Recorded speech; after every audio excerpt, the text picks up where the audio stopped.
The envelope was ivory and worn at the corners, as though it had been carried for a long time before someone finally set it down.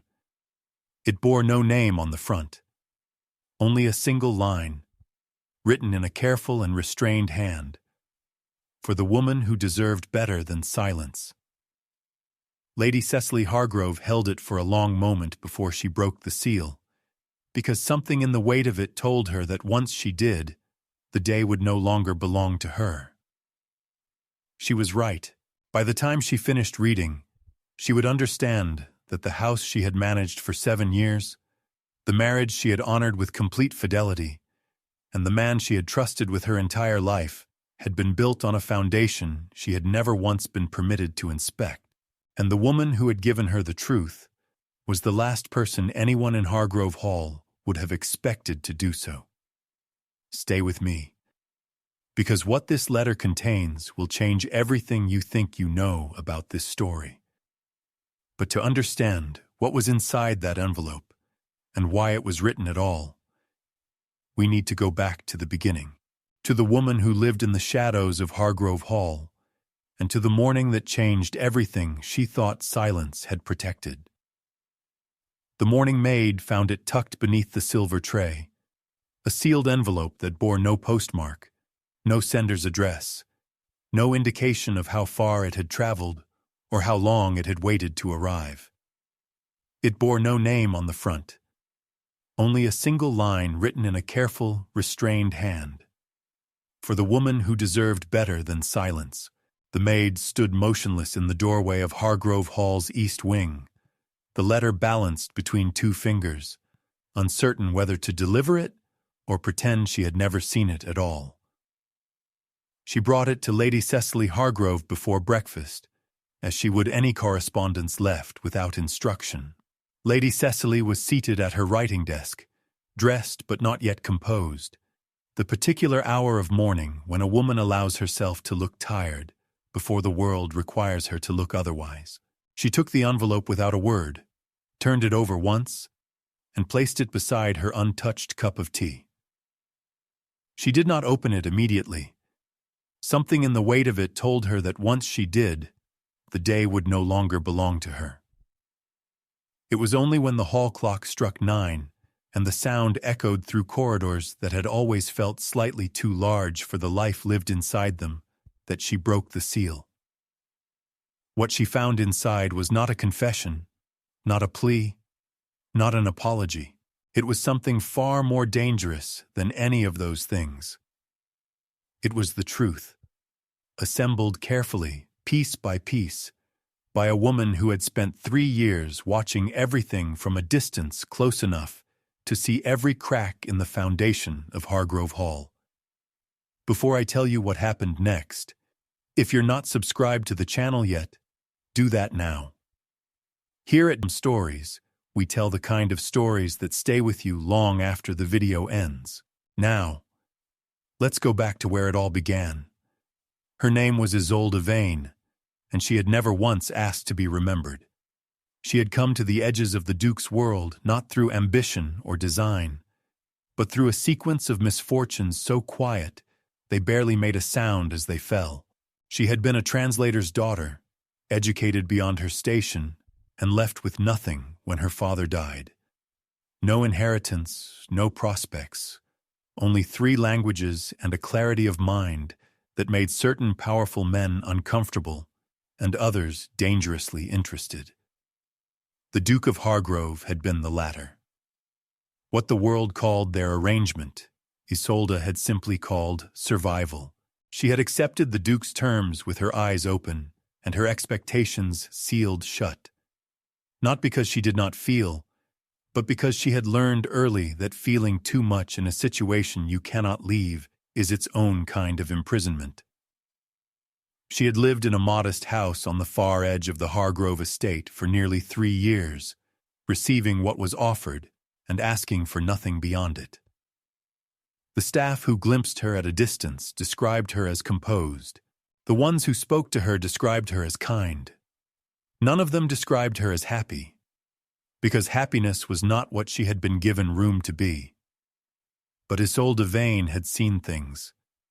Living in the quiet margins of a powerful household, she had witnessed conversations not meant for her ears, read expressions not meant to be read, and understood arrangements that were carefully hidden from the one person they most affected, Lady Cecily. She had watched the Duke's wife move through Hargrove Hall with the particular grace of a woman who has learned to navigate a house that was never quite made for her, always elegant, always composed, always slightly alone. And Isolde, who had spent her own life in spaces not made for her, had recognized something in that woman that she could not stop thinking about. Something that made her, in the end, sit down and write. Lady Cecily Hargrove had been married to the Duke for 7 years, 7 years of winters in the great house, of dinners attended and duties performed, of conversations that never quite reached the depth she had hoped for when she was young, and still believed that marriage might be a kind of companionship. She was not unhappy in the way that announces itself. She was unhappy in the way that accumulates, slowly, in the silences between one moment and the next, in the space between what is said at the dinner table and what is felt afterward, alone, in a room that is technically hers, but has never entirely felt like it. She had known about Isolde Vane for 14 months, not through confrontation or confession, through the particular intelligence of a woman who pays attention when others assume she is not. A scent that was not her own on a traveling coat. A hesitation before an answer that should have required none. An absence on a Tuesday that lasted 3 hours longer than the reason given. She had assembled the picture piece by piece, the way one assembles something painful, slowly and with the private hope of being wrong. She had not been wrong. And she had not asked. Because asking would have made it real in a different way, and she was not yet sure she was ready for that kind of reality. What Cecily had never allowed herself to wonder, what she had kept carefully behind a door in her mind that she did not open, was why. Not why the Duke had made the choices he had made. That she understood well enough. But why the house felt the way it did. Why certain rooms made her feel like a visitor. Why the Duke's brother, Lord Aldric Hargrove, watched her sometimes with an expression she could not name. Not cruelty, not sympathy, but something that looked almost like guilt. She had not asked that question either. Until the letter. 3 months before she wrote the letter, Isolde had encountered Lady Cecily only once, and entirely by accident. It had been a grey afternoon in November, the kind that settles over the English countryside like a held breath. Isolde had walked further than intended along the eastern path, lost in thought, and had come upon the lady kneeling in the grass beside a stone wall, attempting to free a small bird caught in a tangle of ivy with a patience and gentleness that struck Isolde still. There were no servants present, no audience. The lady did not know she was being observed. When Cecily finally freed the bird and watched it go, she sat back on her heels and said nothing for a long moment. Just looked at the empty air where it had been with an expression that Isolde would spend the following weeks trying to describe to herself and never quite managing. It was not sadness, exactly. It was something more like recognition, the look of someone who understands what it means to be caught in something not of your own making, and who takes quiet satisfaction in setting another creature free, even when no one is watching and no one will ever know. Isolde walked away before she was seen, but something had shifted in her. Some calculus she had been running unconsciously for months had reached its conclusion. She went home that evening, sat at her small writing desk beside the window, and began to compose the letter, not from guilt, not from malice toward the Duke, but from a conviction that had been forming slowly since the first time she had seen Lady Cecily cross the courtyard alone, carrying herself with a dignity that the house around her had never quite earned. that this woman deserved to know what Isolde knew. All of it. The Duke of Hargrove, Edmund Hargrove, third of his name, had not been a cruel man when Isolde first met him. That was the part she had written carefully in the letter, because she understood that cruelty is easier to condemn than the particular weakness that had shaped Edmund Hargrove. He had been charming and troubled, and in possession of a secret he did not know how to carry alone. He had found in Isolde someone who would not judge him for it, or so he had believed. What he had actually found was someone who was far more perceptive than he understood, and who had filed every detail away with the quiet precision of someone who knows that information, one day, may be the only currency available to her. The arrangement had begun not with seduction, but with a conversation. A long, unguarded conversation at the edge of a formal dinner from which Isolde had been trying to politely withdraw, and Edmund had been trying to escape entirely. He had spoken about the estate with an exhaustion that surprised her, about duties inherited rather than chosen, about a marriage that had been arranged before he was old enough to know what he might have wanted instead. Isolde had listened without agenda, because listening was something she did naturally and well, and because there was something in what he said that she found genuinely sad. He was a man who had been given everything and somehow ended up with very little of what actually mattered. But sympathy is not the same as absolution, and the longer Isolde remained in the situation, the more clearly she could see what Edmund either could not or would not. That there was someone else in that house carrying a far heavier weight, with far fewer resources, and with none of the choices that he and his family had made, but she had inherited. Lady Cecily, quiet, watchful, gracious Lady Cecily, who smiled at dinner guests and managed the household accounts, and never once, in 7 years, had been told the truth about the house she lived in. That omission, Isolde had come to believe, was the greatest wrong of all. There is a particular kind of knowledge that lives below stairs, carried in the careful neutrality of a butler's expression, in the deliberate slowness with which a housemaid refolds a coat, in the way a footman will look at the wall rather than at the person speaking. The staff of Hargrove Hall had known about Isolde Vane for longer than Lady Cecily had, and they had kept that knowledge with the practiced silence of people who understand that their livelihood depends on seeing without appearing to see. But silence is not the same as indifference, and beneath the formal composure of the household ran a current of feeling that had never been given permission to surface. Mrs. Peel, the housekeeper, had been at Hargrove Hall for 22 years.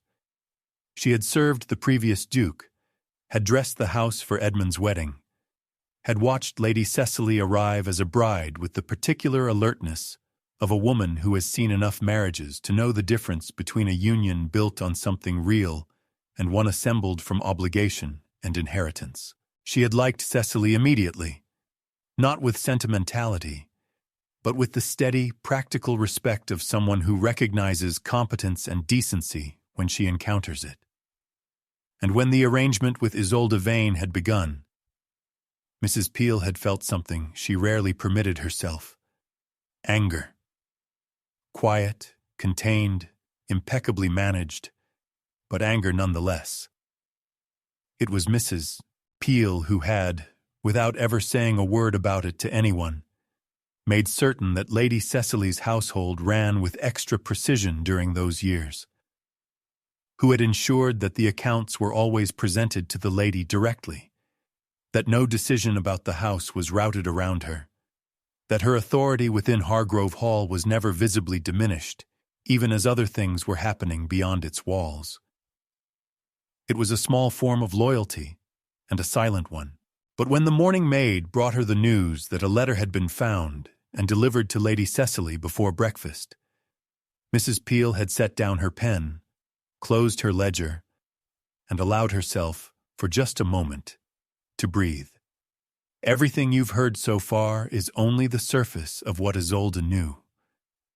what she had witnessed inside Hargrove Hall, and why she had stayed silent for so long before writing that letter, is the part of this story that will change the way you see every person in it. And I'll tell you exactly what it was before this video is over. The letter described it plainly, without theater. 3 years ago, on a night in late February when the roads were frozen and the house was quiet, Edmund Hargrove had made a decision that altered the course of everything that followed. It had not involved Isolde. It had not, in the way Cecily had always assumed, been primarily about desire or loneliness, or the ordinary failures of a difficult marriage. It had been about something far more specific and far more consequential. Something that connected the Duke to his brother in a way that neither of them had ever spoken aloud within the walls of the hall. Isolde had learned of it gradually, in the way one learns things in proximity to power, through fragments, through overheard words, through the particular silence that falls when a subject is being deliberately avoided. She had assembled the full picture only in the final months before she wrote the letter, and when it had become clear to her, she had sat with it for a long time before deciding what to do. Because what Edmund had done that February night was not simply a private failing. It was a legal act, recorded, witnessed, and binding, that had been concealed from the one person it most directly affected.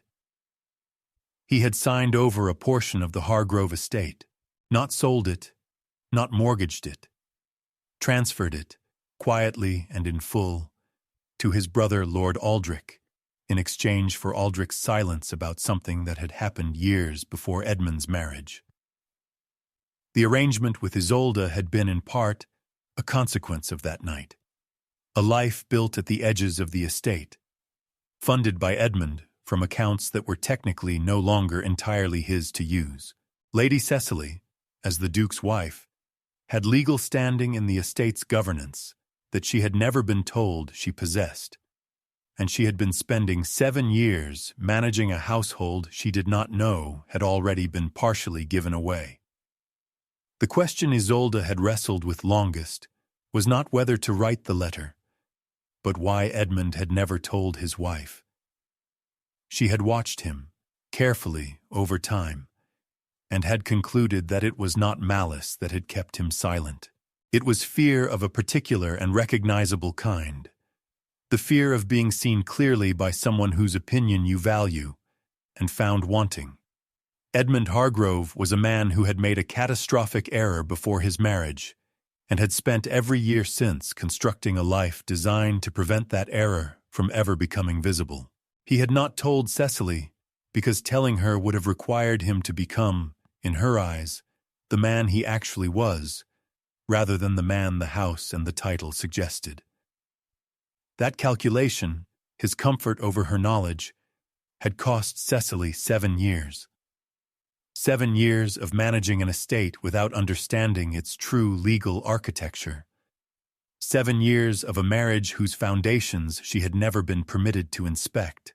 7 years of quiet, dignified, entirely uninformed loyalty to a household that had been making decisions over her head since before she arrived. Edmund had spoken to her once, only once, and with the particular carelessness of a man who believes a secret is safe when shared with someone he does not consider a threat, about a letter he had kept and where it was. He had described it without appearing to realize he was describing it. Isolde had not forgotten. Isolde wrote all of this in the letter without bitterness toward Edmund, because bitterness was not what she felt. What she felt was something cleaner and harder, a conviction that the woman who had freed the bird from the ivy deserved, at minimum, to know the shape of the cage she had been living in. There was one more thing the secret had protected, and it was not Edmund. Lord Aldric Hargrove, the Duke's younger brother, had been the architect of the original arrangement. It was Aldric who had discovered what Edmund had done years before, and recognized immediately the leverage it gave him. It was Aldric who had proposed the transfer, structured its terms, and ensured it was recorded in a form that gave him maximum benefit, while remaining just within the boundary of the law. Edmund had signed because he had no other option that he could see, and Aldric had spent the 3 years since, slowly, methodically expanding his hold on an estate that was not yet his, but that he intended, one careful step at a time, to make so. Cecily read slowly. She had always read slowly, not because she was a slow thinker, but because she believed that words deserved the full weight of attention, and that reading quickly was a way of skimming the surface of something that might have depths worth entering. She read each page of the letter with the same deliberate attention she gave to estate correspondence, to household accounts, to the notes she wrote in the margins of books she loved. And as she read, the room around her seemed to change, not physically, but in the way a room changes when you understand for the first time what it actually contains. Outside, the November morning continued without interruption. A gardener moved along the path below her window. Smoke rose from the kitchen chimney. A horse shifted in the stable yard with the patient sound of an animal that has nowhere particular to be. The world of Hargrove Hall was proceeding exactly as it always had, with the unhurried rhythm of a household that has operated on the same routines for generations. And inside it, at a writing desk by a window, a woman was reading herself into a completely different understanding of where she was and what had been done around her. She did not cry. That surprised her afterward. The absence of tears, the particular stillness that settled over her as she turned the last page and placed it flat on the desk beside the others. What she felt was not the sharp pain of betrayal, which she had half expected, but something quieter and in some ways more difficult. Clarity. The long, cool, irrevocable clarity of someone who has just been given the correct lens through which to view everything she has already seen. Every hesitation, every avoided conversation, every room in the house that had felt slightly wrong. All of it came into focus at once, and the picture it formed was one she could not now unsee. The first truth in the letter was about the estate transfer, the February night, the document, the signature, the terms that Aldric had set and Edmund had accepted. Cecily read it twice, methodically. The way she approached any legal matter that required precision, she understood immediately what it meant. As the Duke's wife, she held a position in the governance of the Hargrove estate that was recognized under the law, a position that should have been disclosed to her, that bore directly on decisions she had been making for 7 years, and that had been deliberately kept from her. The estate she had been managing, in part, was not configured the way she had been led to believe, and the man who had withheld that from her was not only her husband. The shame the letter described was Edmund's, but Isolde had written about it with a precision that made it possible for Cecily to understand it without being consumed by it. Edmund had done something before his marriage that he believed, perhaps rightly, would have made him unmarriageable had it been known. Aldric had found out, and Edmund, rather than confessing and accepting consequence, had chosen concealment and compliance. He had paid for that choice every year since, in the slow erosion of his own authority within the estate he nominally owned, in the creeping expansion of Aldric's influence, in the quiet desperation that had driven him toward an arrangement with a woman at the edges of his own life. He had been trying, in his limited and ultimately selfish way, to escape a prison of his own making, and he had built that prison on top of his wife's life without ever telling her. What the letter made clear, and what Cecily held in her hands as the hall clock struck 10 and the morning continued its indifferent progress outside, was that the shame did not belong to her. It had been placed near her, around her, in the very walls of the house she lived in. But it was not hers. That distinction, small as it might seem, was the first thing Isolde's letter gave her. And Cecily, who had spent 7 years absorbing the emotional weather of a household without understanding its source, recognized the gift for what it was and held it very carefully. Cecily did not summon anyone. She did not ring for Mrs. Peel, did not send word to the Duke, did not ask a footman to locate Lord Aldric. She rose from her writing desk, folded the letter with the same care with which it had been written, placed it inside the bodice of her dress where it would remain close and private, and walked to the library. The library at Hargrove Hall occupied the entire north wing of the ground floor, floor-to-ceiling shelves, 2 fireplaces, and an oak cabinet in the far corner that had always been kept locked. Cecily had a key. She had always had a key. She had simply never had a reason to use it that felt urgent enough to outweigh the unspoken understanding that certain things in this house were not for her to examine. She unlocked the cabinet. Inside were 7 years of estate ledgers, bound in dark green leather and arranged by year. And beside them, in a separate section she had never been shown, a collection of legal documents tied with black ribbon. Her hands were steady as she lifted them out and carried them to the reading table by the south window, where the morning light was strongest.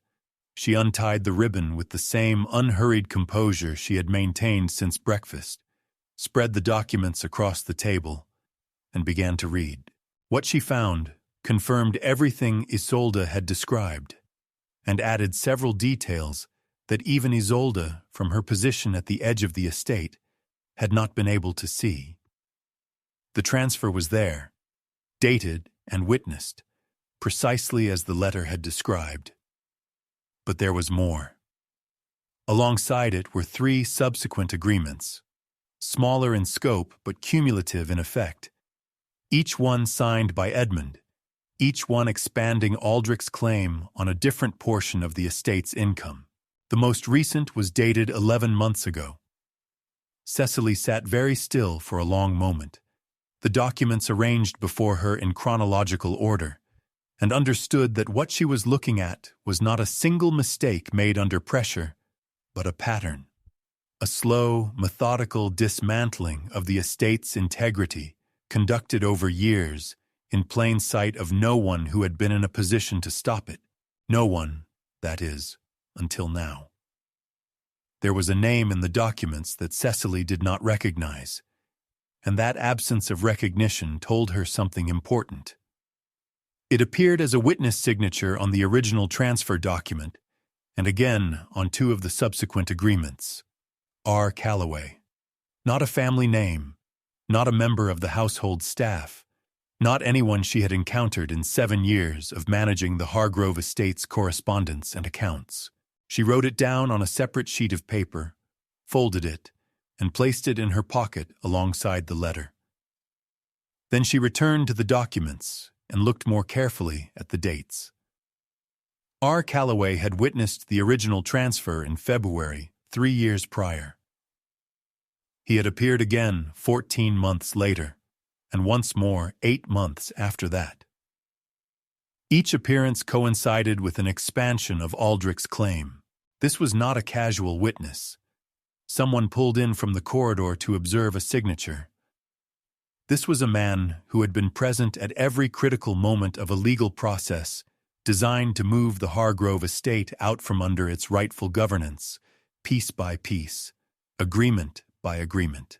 He was either Aldric's legal instrument or something more personal, and the fact that his name had never once reached Cecily's ears in 7 years of life in this house suggested that his involvement had been deliberately kept from the household's daily life.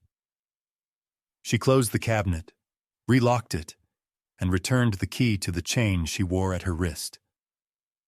She would need to speak to someone outside the estate, a solicitor of her own choosing, not one connected to the Hargrove family. That much was already clear. But before she did, there was something else the letter had mentioned. something Isolde had described with particular care, as though she understood it was the piece that would matter most.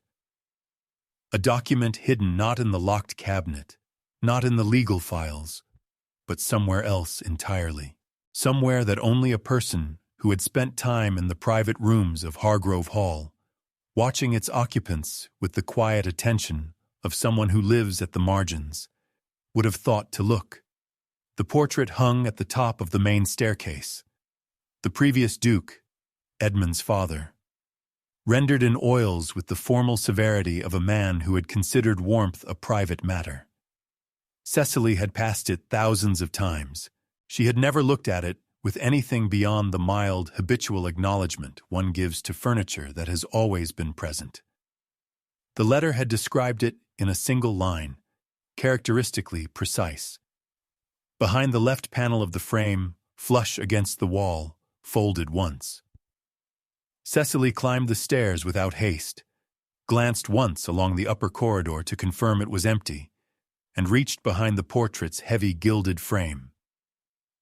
The paper was there, folded once, as described, and slightly yellowed at the edges in the way of something that has been kept in a dry, dark place for a long time. She unfolded it at the top of the stairs, standing in the gray morning light that fell through the tall window above the landing. It was a letter, older than Isolde's, written in a hand she did not immediately recognize, addressed to Edmund. She read the first paragraph and understood at once what it was. The original matter, the thing Edmund had done before the marriage, the secret that Aldric had found and weaponized. Written down in full by the one person who had witnessed it firsthand and had sent Edmund this letter as either a warning or a record, Cecily could not be certain which. What Edmund had done was not violent, not criminal in the strictest legal sense, but it was the kind of act that would have ended his standing in society completely had it been made public. He had falsified the provenance of a significant portion of the Hargrove estate's art collection, selling pieces he had represented as original works to a private collector, while retaining copies in order to cover a debt he had accumulated before his father's death. The collector had written this letter upon discovering the substitution, giving Edmund 30 days to make it right before taking the matter public. Edmund had not made it right. Aldric had intercepted the collector. Exactly how, the letter did not say, and from that moment, the leverage had been Aldric's. Edmund had never been free of it since. Cecily now held 3 documents, 2 names, and 1 question she hadn't yet answered. What was she going to do with all of it?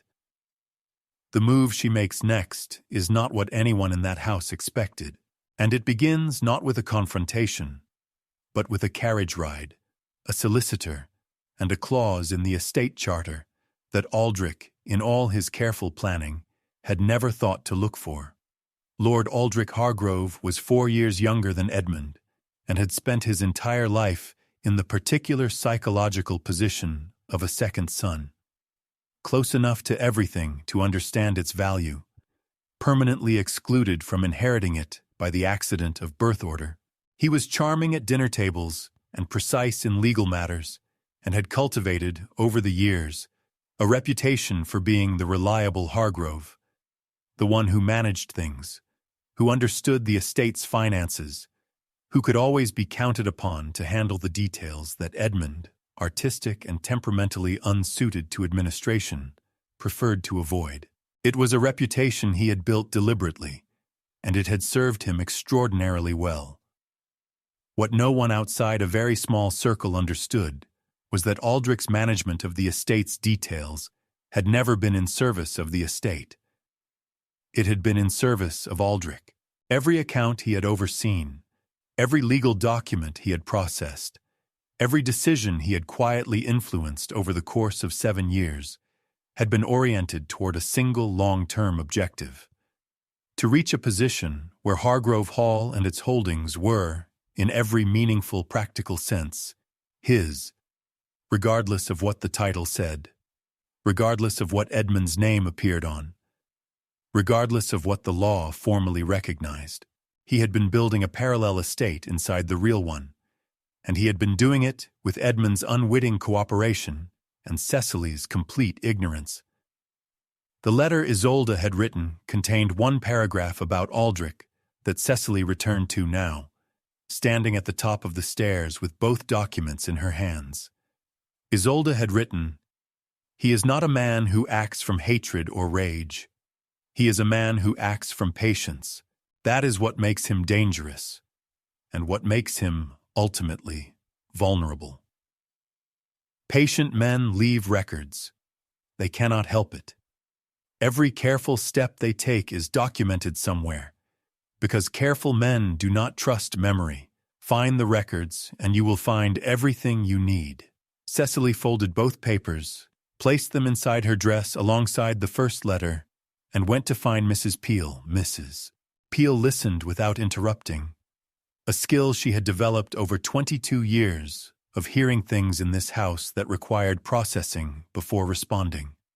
When Cecily finished speaking, the housekeeper was quiet for a long moment, her hands folded on the kitchen table, her expression carefully neutral in the way of someone organizing a great deal of feeling into a usable shape. Then she said simply, "I can tell you where Mr. Calloway lives. He came to the house twice that I saw. Aldric brought him through the servants' entrance, which told me everything I needed to know about the nature of the visit." Cecily looked at her steadily. "You knew?" "I knew there were visits," Mrs. Peel said. "I knew they were legal in nature, and that they were being kept from you. I did not know the full extent of what was being signed. I want you to understand the difference." She paused. "See, I also want you to understand that I have been running this household in a way that protected your authority within it, because I believed, I still believe, that you are the person in this house who has acted with the most integrity. What I did not do was bring it to you directly, and I have asked myself every day for 2 years why I did not. I think the honest answer is that I was afraid of what it would cost you to know, and I made that decision on your behalf without your permission. I am sorry for it." It was the most words Mrs. Peel had ever said to her at once, and Cecily received them with the gravity they deserved. She did not offer easy absolution, because Mrs. Peel had not asked for it and would not have respected it. Instead, she said, "Tell me about Calloway. Tell me everything you observed." And Mrs. Peel told her, methodically, precisely, with the recall of a woman who had understood from the first visit that she was watching something that might one day matter enormously, and had committed every detail to the kind of memory that does not fade. By the time she finished, Cecily had what she needed.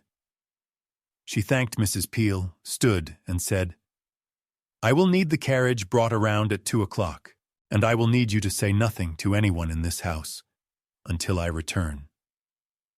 Cecily returned to Hargrove Hall at 5:30, when the afternoon light was thinning to gray, and the lamps were being lit along the entrance corridor. She had been gone 3 hours. In that time she had met with Mr. Harlan Oates, a solicitor in the market town whose connection to the Hargrove family extended no further than a single conveyancing matter handled for a neighbor 12 years prior. Far enough removed to be trusted, experienced enough to be useful. She had laid the documents before him without preamble, and he had read them with the focused attention of a man who understands immediately when he is looking at something serious. When he looked up, he said, "You have grounds, significant grounds, and you have time, but not unlimited time." She had thanked him, taken his written assessment, and returned to the carriage with the particular composure of someone who has made a decision and is no longer in the business of reconsidering it. She asked Mrs. Peel to have the household assembled in the main hall at 6 o'clock, not the servants' hall, Not the drawing room, but the main hall beneath the portrait of the previous duke, in the center of the house that bore his family's name. She asked that both the Duke and Lord Aldric be informed that her presence was requested at the same hour on a matter of estate business that required all principal members of the household. She used those words deliberately. Principal members. She watched Mrs. Peel absorb them without comment and nod once. And then she went upstairs to change her dress and sit quietly for 20 minutes in the chair by her window, looking out at the grounds of Hargrove Hall in the fading afternoon light, with the eyes of someone seeing a familiar landscape from a new and irreversible angle. At 6 o'clock precisely, Cecily descended the staircase into a hall that held her husband, his brother, Mrs. Peel, the senior footman, Thomas, the head groundsman, Mr. Birch, who had been with the estate for 30 years, and 3 of the senior household staff, whose tenure at Hargrove Hall predated Edmund's marriage. She had chosen the witnesses with care, people whose memory of the estate's history was long, whose standing within its community was established, and whose presence would ensure that whatever was said in the next hour could not afterward be described as a private misunderstanding between family members. Edmund stood near the fireplace, his expression uncertain in the way of a man who has been caught off guard and is attempting to appear as though he has not. Aldric stood slightly apart, one hand in his coat pocket, his face arranged in the pleasant, attentive expression he wore in all social situations, the expression that gave nothing away, because it was designed to give nothing away. Cecily looked at them both, and then she began. She started not with accusation, but with fact. She placed Mr. Oates's written assessment on the hall table, smoothed it flat with one hand, and said, "I visited a solicitor this afternoon. I want to share with everyone present what he confirmed." She read from the document clearly and without inflection, the legal standing she held as the Duke's wife in the governance of the estate, the nature of the transfer agreement and its subsequent additions, the identity and role of R. Calloway, who, Mr. Oates had established, was Aldric's personal legal representative and had been acting in that capacity throughout. She read for 4 minutes without interruption. The hall was absolutely silent except for the fire and the faint sound of wind against the tall windows. When she finished reading, she looked at Edmund, and Edmund, who had spent 7 years constructing the careful architecture of a life designed to keep this moment from arriving, looked back at her with an expression she had never seen on his face before. It was not the expression of a man caught in wrongdoing and calculating his defense.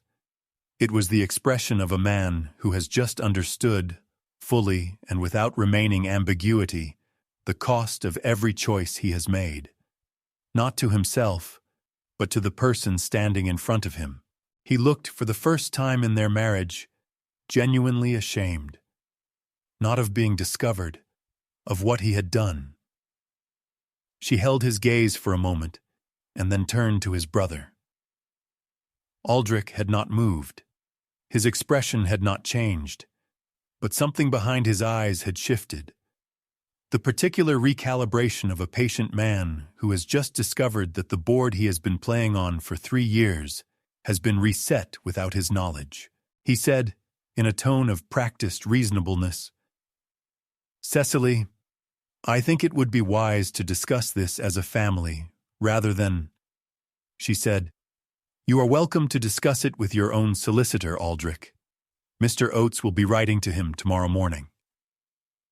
She turned to Thomas, the senior footman, who had been standing near the door with the expression of a man who is finding it difficult to remain as neutral as his position requires.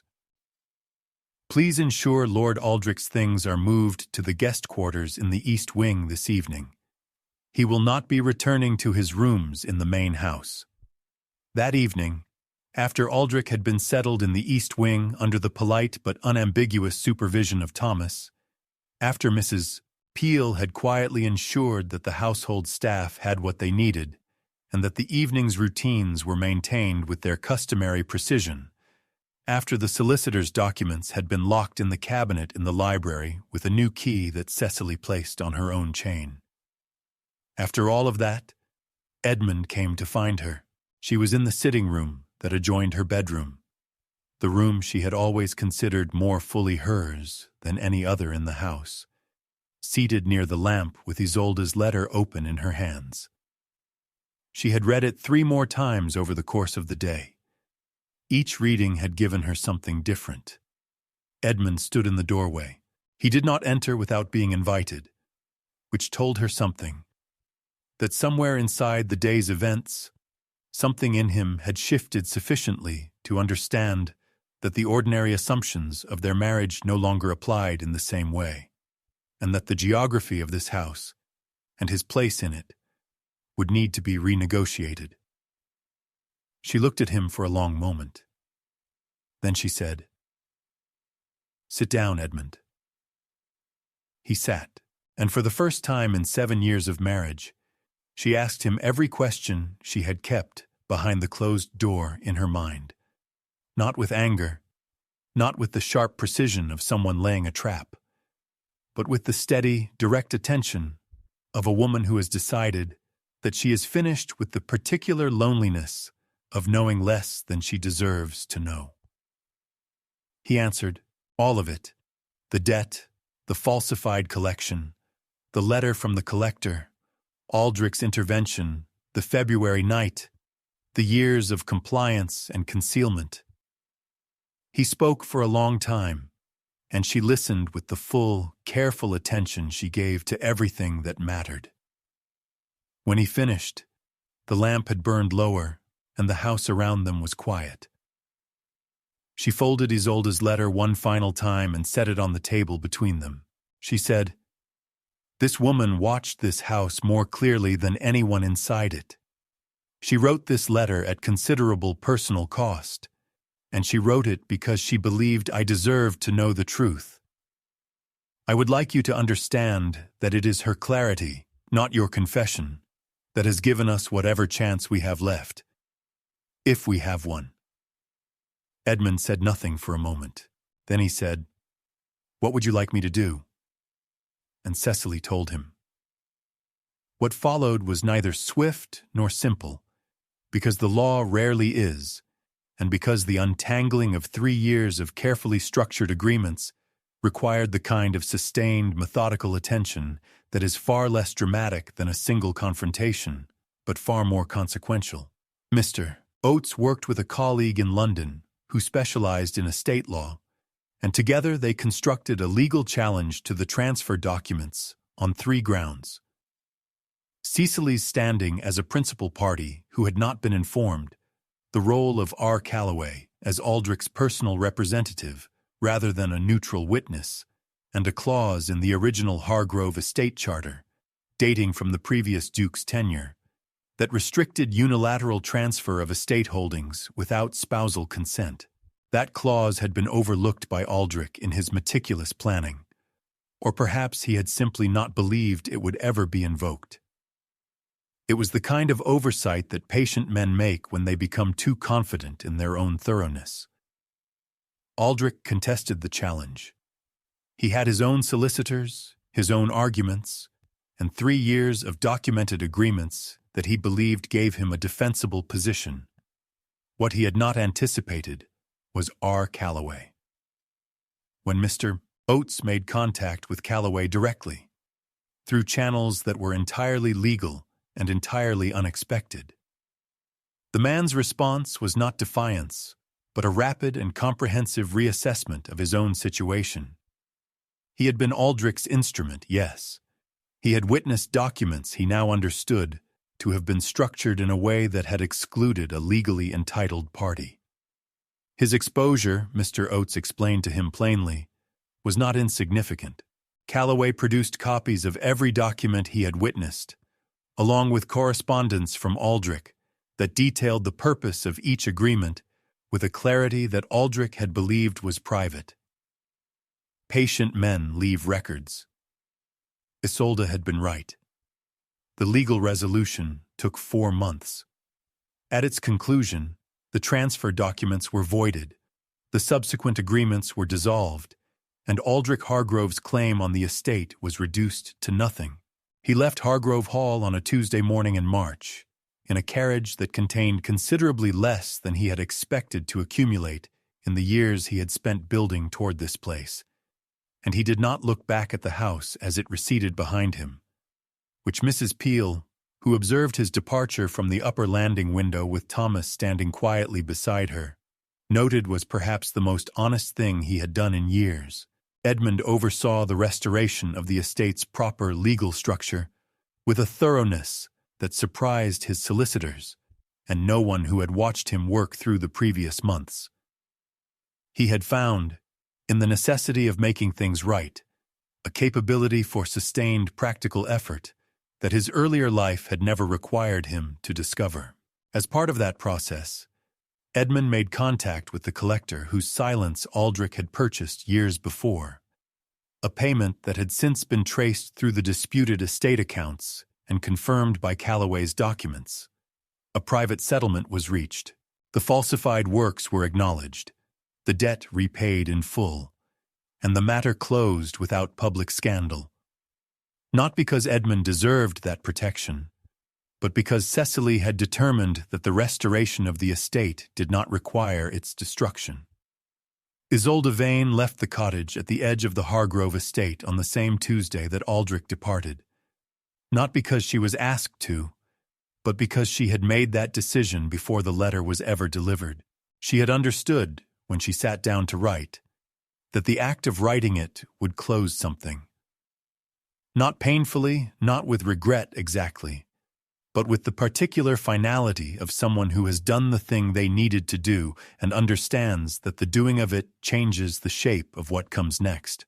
She had arranged her own passage to Edinburgh, where a former colleague of her father's had offered her work as a translator for a legal publishing firm. Work that suited her precisely, that paid sufficiently, and that placed her in a city where her history was not known and her future was not predetermined. Cecily wrote to her. Not immediately.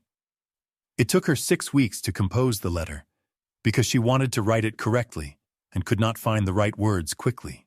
When she finally sent it, it contained no effusive gratitude, no dramatic declaration, nothing that would have made Isolde uncomfortable.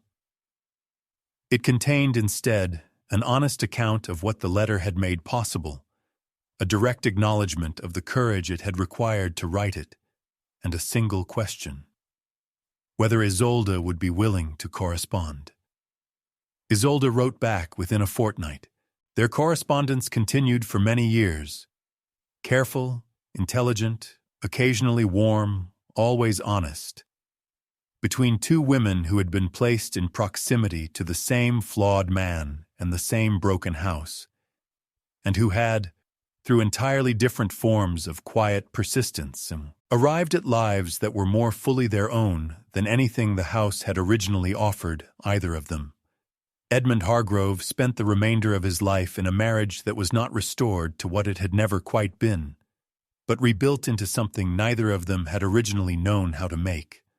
Slower, more honest, built on the unfamiliar foundation of a man who had stopped concealing things and a woman who had stopped accepting less than the truth.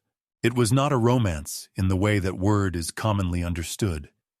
It was something more durable than that.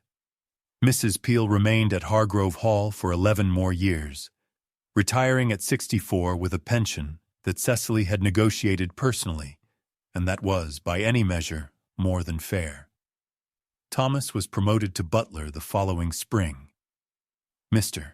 Birch, who had tended the Hargrove grounds for 30 years, and who had stood witness in the hall that evening without being asked to say a word, continued in his post, under terms that Cecily reviewed, and made considerably more just than those her husband had inherited from his father. The portrait of the previous Duke continued to hang at the top of the staircase, but behind its gilded frame, the space where a letter had once been hidden was empty now, and the wall behind it, for the first time in years, held nothing that needed to be kept from the light. Tell me in the comments. Have you ever stayed silent about something important to protect someone, and later realized that your silence was actually protecting the wrong person? Cecily did not raise her voice once throughout this entire story. She did not beg, did not plead, did not perform her pain for anyone's benefit. She read carefully, moved quietly, and rebuilt what had been taken from her with the same composure she had always carried. Only now, fully informed. If this story stayed with you, share it with someone who needs to hear it today. And if you want more stories like this one, subscribe and turn on notifications, because the next one is already on its way.